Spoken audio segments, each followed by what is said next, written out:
It's time to talk about Tweedy Bird. No, not the classic Looney Tunes character.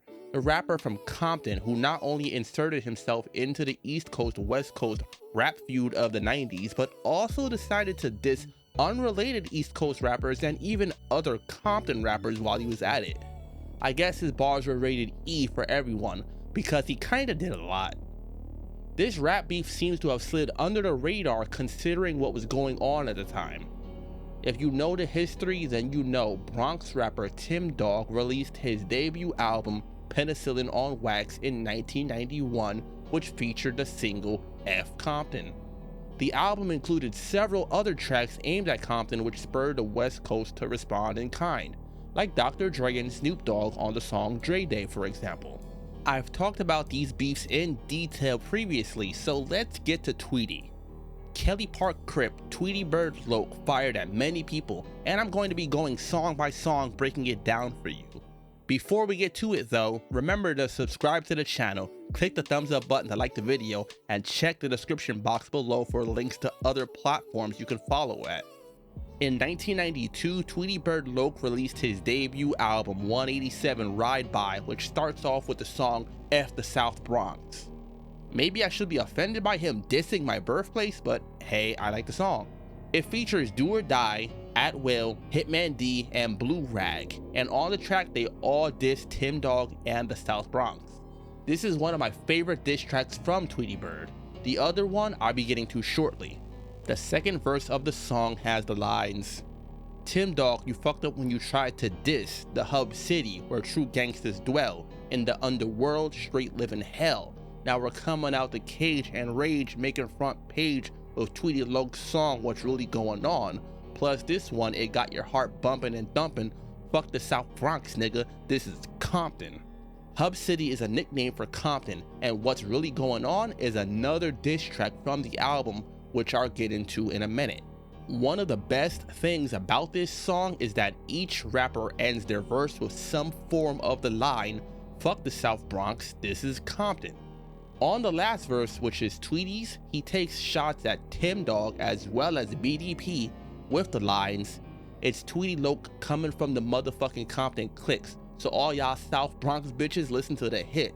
Say so long to D Nice and KRS none, they motherfucking preachers but I preach with my gun, yelling stop the violence like a goddamn sucker, watch a boogie down blood flow down the fucking gutter, right where Tim Dog's at, on the motherfucking stretcher, laying in a body bag for fucking with a dog catcher. Bronx ain't shit, and if they wanna come, then I will reign supreme over nearly everyone.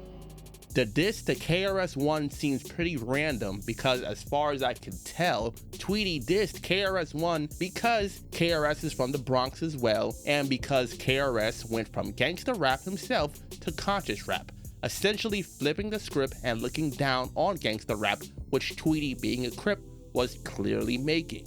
Also, that last line is a reference to the acronym for KRS-One, knowledge reigns supreme over nearly everyone. The next track on the album is F.W.A, which is basically the intro to the track after it and pretty much an interlude dissing N.W.A. That leads into What's Really Going On, the track that was mentioned in F the South Bronx. It's a diss track aimed almost entirely at N.W.A and Ruthless records. You could say that it's in response to N.W.A putting Compton on the map in hip-hop. Throughout the first verse, Tweedy takes aim at Eazy-E. For example, in the beginning of the verse, he has the lines, you say you want to scoop on the infamous group, you got it troop, so let me take you back to the fucking root.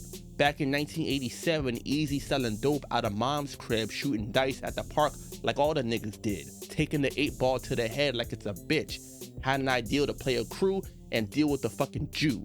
40 G's in the hand of a white man, trusted in him before you think about your own clan. These lines are a reference to Eazy-E originally being a drug dealer before leaving the gang essentially to be a rapper and getting into business with Jerry Heller. He speaks on Eazy switching up on them with the lines, you used to be a real McCoy until you came up and turned your back on your homeboys. Instead of getting your homies from the park, you went out your way to hire a bunch of marks. And then you say you can put your real homies in your video flicks, but save that shit cause an excuse is only good for the person who makes it. You sold out and now you straight faking it, but that's okay cause the homies understand you're just another nigga owned by the white man. So take DJ Speed and that white girl Sally, jump in that Astro van and take your ass back to the valley. Once again, Tweedy claims Eazy-E basically chose the white man and making money rather than staying true to his people. It's pretty clear that before this they seem to have a decent relationship, as he starts the lines off saying Eazy used to be a real McCoy. Key phrase, used to. The white girl he mentions is Terry B, who was a singer and rapper that was signed to Ruthless Records. The second verse of the song he dedicates to MC Ren, who, like Eazy, was connected to Kelly Park. He starts the verse off with the lines, verse 2 goes out to the gangsters of America. MC Ren is a fictional character. Ain't that a bitch? Punk, you ain't a ruthless villain. Yo ass a lie. You ain't never did a killing. Always talking kill this and kill that on the microphone, but couldn't bust a grape with razor blade shoes on. Bitch, tell the world the truth for real. You ain't gonna kill nothing or let nothing be killed, cause you a prankster. You and Eazy-E's the Milli Vanilli of gangsters. MC Ren's nickname was the Ruthless Villain, as that was the title of the song he got on Eazy-E's debut album, Eazy Does It. The Milli Vanilli line is a reference to the lip-syncing controversy and comparing it to Eazy-E and MC Ren allegedly being fake. Tweedy dedicates the third verse to Dr. Dre and DJ Yella, as well as the rest of the artists signed to Ruthless Records like Above the Law and H.W.A. Ice Cube gets left out of the equation, likely because he left N.W.A. before their second album, and he dissed them all on his second album, Death Certificate, on the track No Vaseline. Tweedy then once again sends a shot at Tim Dog with the lines, shouts out to Tim Dog, I like how you punked they crew, but you dissed my city so fuck you. Make a note of this, next time don't even speak, cause you're just like a calendar, you're weak. South Bronx got a problem, it's a female dog. So put your bitch on a leash if she's got beef, and let me stress a little something, you South Bronx motherfuckers can't touch Compton. So basically, if Tim Dog just kept it at dissing N.W.A. and not saying F Compton, it looks like Tweedy and crew might not have spent so much time dissing him. Then we have the track, Ho is a Bitch, aimed at Eazy-E, Cocaine, who was a rapper that was signed to Ruthless Records, and the group H.W.A, or Hoes with Attitude, which is a female rap group that was signed to Ruthless Records and named after N.W.A. Throughout the song, Tweedy and N.W.A trade bars like Jadakiss and Styles P, going back and forth dissing Eazy and his group. This song is by no means lyrically inspiring to say the least, but it's probably the funniest diss track out of the bunch, as they continuously call them hoes and refer to H.W.A as hookers with AIDS. I guess for the sake of gender equality, he decided to get N.W.A on the song since H.W.A is a female rap group. Speaking of N.W.A, this album is full of features from Tweedy's circle, and N.W.A probably performed the best throughout the album. Then we have the track Smoking Chronic, which is basically another interlude Tweedy and crew diss Tim Dog and the Bronx on once again. Before I continue on to the diss tracks on Tweedy's second album, let me remind you all about the landscape in hip-hop around this time in regards to this situation. Dr. Dre left N.W.A shortly after the release of their second album, Niggas for Life, and now he and his protege, Snoop Dogg, were embroiled in a rap beef with Eazy-E. Ice Cube, who had left the group before Dre, was also in the mix as he dissed the group with the classic No Vaseline track. Tim Dog was obviously involved because of F Compton, and Dr. Dre and Snoop were also beefing with Uncle Luke from Miami, not to mention the other people that had their back and forth from the East and West Coast like MC Hammer and MC Search from the group Third Base. So yeah, a lot was going on between the East and West Coast in the early to mid 90s in particular. Tweedy didn't get much in the way of direct responses back from these people, but he did get at least subliminal shots in return.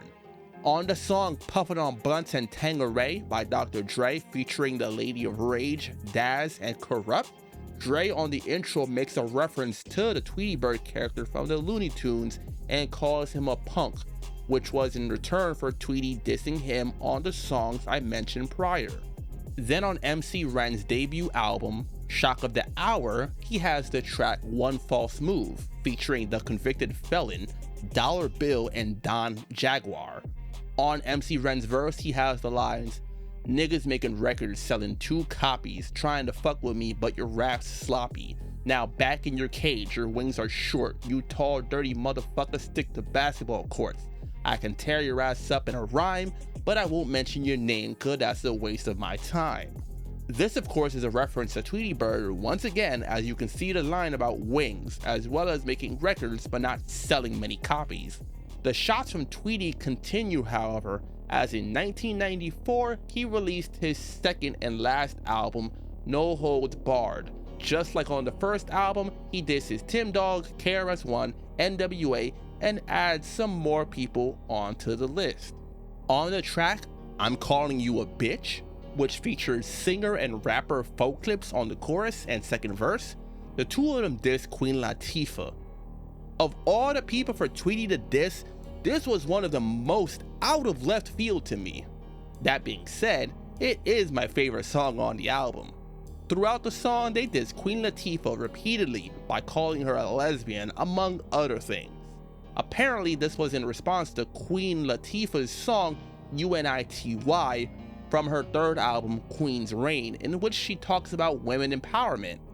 I guess Tweedy and Folk Clips didn't take too kindly to women being united against unhealthy relationships and whatnot.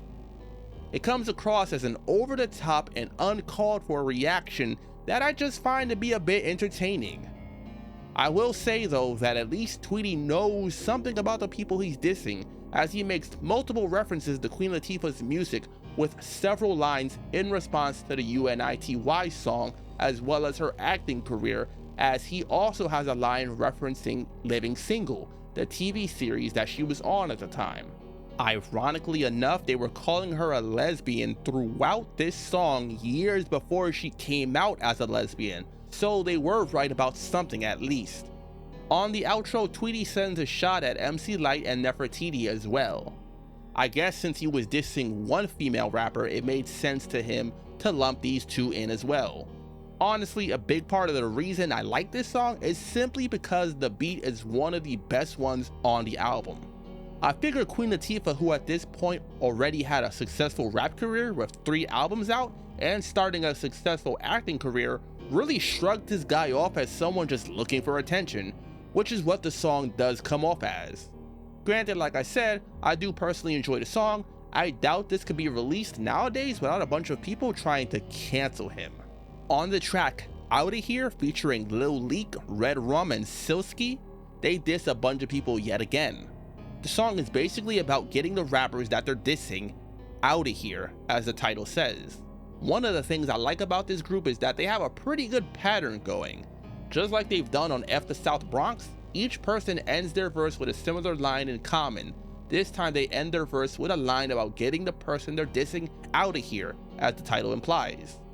The first verse of the song is aimed at KRS-One with lines like, "Chin checking on you bitches till you give us respect. And I could see that you like them fat hoes, and like Toucan Sam, you got a big nose. See, you used to bust caps, now you're yelling peace." The woman they're referring to is KRS-One's then wife, Miss Melody, who was also a rapper. Once again, nothing lyrically amazing.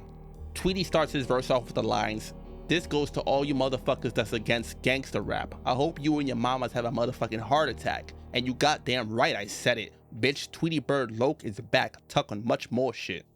Once again, he's aiming at people who are against gangster rap. Later in his verse, he calls out KRS-One again for switching up from gangster rap to conscious rap with the lines, "So you can miss me with that hypocritical bullshit, and this is my philosophy. You sometime ass motherfuckers just kill me, cause at first you was criminal minded, punk, and now you mouthing off at the mouth with that junk, talking about gangster rap is up outta here." Criminal Minded is the debut album by BDP, while My Philosophy is a song from their second album, By All Means Necessary, which had KRS-One now calling himself the Teacher.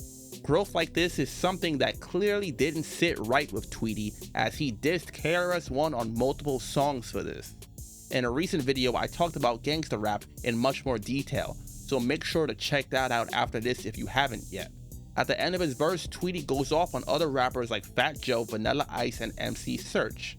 Then on the outro, Tweedy named people like the New York rap group Ultra Magnetic MCs and Miami group Poison Clan to be out of here as well. Speaking of Miami, the next diss track is aptly named Fuck Miami. Just like the song F the South Bronx from the previous album, each rapper on the song ends their verse with a line saying F Miami. This song is aimed at Uncle Luke and Miami in response to the song Cowards in Compton, which was aimed at Dr. Dre and Snoop Dogg. However, once again they mentioned the city as a whole, prompting a response from Tweedy and crew. I've covered the Uncle Luke and Dr. Dre beef previously, so check that video out for the details on that. For the chorus of F Miami, they sample a line from Dre Day that was aimed at Uncle Luke. On Tweedy's verse, he also makes a reference to Dre Day with the lines, "When I'm in your town, I holla at you. Hey ho, I caught you sucking dick for a 5-piece of yayo. Your mouth is like a pussy with a gap. My dick is going in. Fuck that shit you talking. Nigga suck on my dolphin." As on Dre Day, Dre had the lines, "If it ain't another hoe that I got to fuck with, gap teeth in your mouth so my dick's got to fit." Which seems a bit ironic considering Tweedy was dissing Dre as well on his previous album. Then on the outro, he sends a shot at 2 Live Crew, Uncle Luke, Poison Clan, and yet again Eazy-E, which leads us right to the next diss. Later on in the album, Tweedy has the track Y'all Can't Fuck With Us, where he and his crew diss Eazy-E and MC Ren again. Throughout the song, they again claim that Eazy-E basically turned his back on Compton.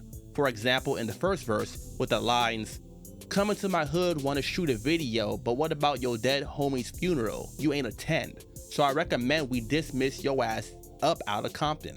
The music video filmed in question is likely for real motherfucking G's. The Eazy-E track featuring Dresta and BG Knockout, which was aimed at Dr. Dre and Snoop Dogg, as that video was released in 1993, the year before Tweedy released this album. On the second verse, shots are taken at both Eazy and Ren with lines like, "Well, it's about that time to put your mic on the shelf, Eazy-E, aka the hip-hop Keebler elf. You ain't a Compton G, so how the fuck you gonna diss? MC Ren, swing and miss with the same old shit. Don't come around the hood if you ain't wanted. Don't try to flaunt it." Calling Eazy a Keebler elf was kind of funny, and the MC Ren mention is a reference to the song Same Old Shit, which was the lead single on his solo debut album Shock of the Hour.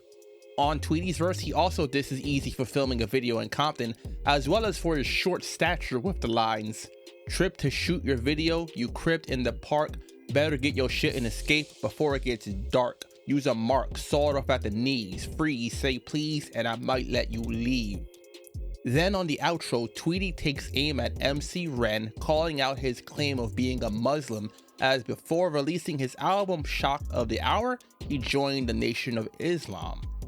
Like I said before, a lot of the people Tweedy dissed really didn't respond too much on record, whether it be because they didn't hear of it as he wasn't a big rapper, or because they just didn't feel like it was worth the effort to do so. As you could see, the people that did reply were the people from his area like Dre and Ren, so maybe it was more of a local thing.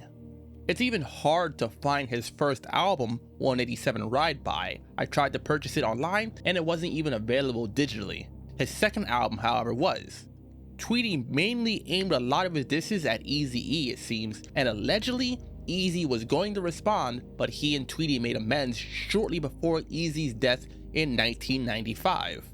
As far as Tweedy Bird Loc goes, besides his 2 solo albums, he also was apparently a big part of the Bloods and Crips getting together and putting out the albums Bangin' on Wax 1 and 2.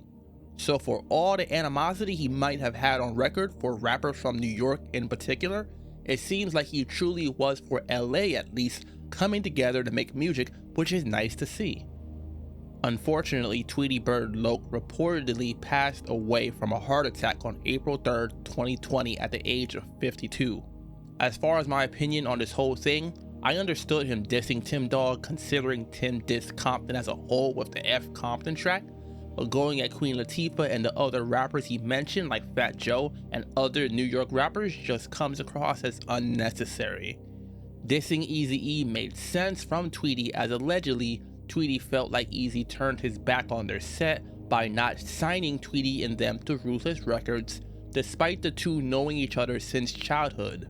On one hand, I understand the frustration, but on the other hand, Tweedy shouldn't expect to be signed to Eazy's label unless Eazy himself said that it was going to happen. Either way though, it's good that they seem to have patched things up before their deaths.